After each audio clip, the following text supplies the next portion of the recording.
Your Lego icons. Retro radio. Set 10334 with under 1,000 pieces. And the sound brick. Well, look at the warning label on this. Pick this up at the Lego Chicago store. And that box is worse for wear, crammed in the luggage. It's the front. And that's the back. I'm interested in seeing what the sound brick can do. Let's crack it open. But look at this warning sheet. Just because they have a coin battery.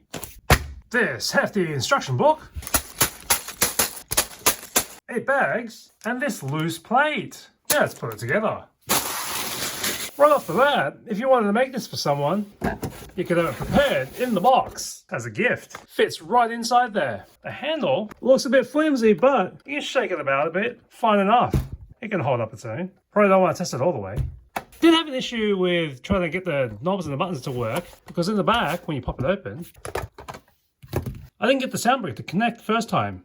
There's a little nub here that's spun by the knobs up there, but it wasn't really seated properly. So I had to pull this whole thing apart, and it is a dicey situation. You see that retro looking flavor. You've got the AM FM tuning band, and you've got the on off button right here. You'll have to take a feel for it. There's no marker that says which side is on or off. That clicks. And when it is off, you're free to run the whole line.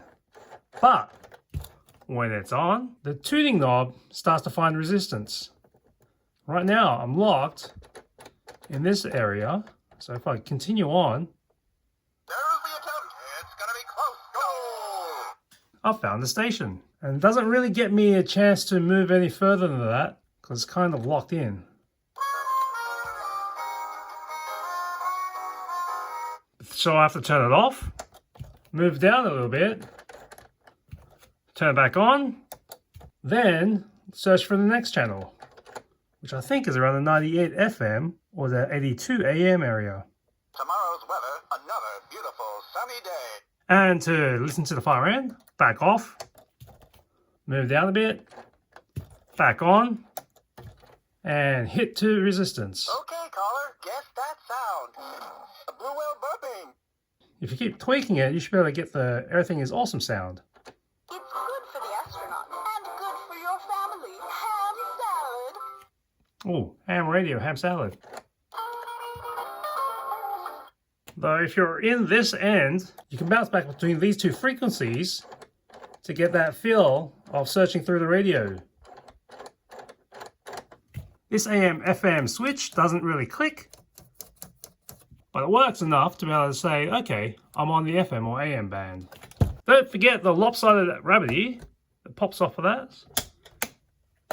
Now you're out to pick up the extraterrestrial signals. Now let's pop open the back. We've got a phone holder here, which adjusts depending on how chunky your case is. Let's slot mine in. That's a Samsung A53 right in there, and it fits all edge to edge. So I don't think the sound brick is Bluetooth enabled. If you get your app on the phone, you just play it from there. Now let's try it out with this non-love song by Her.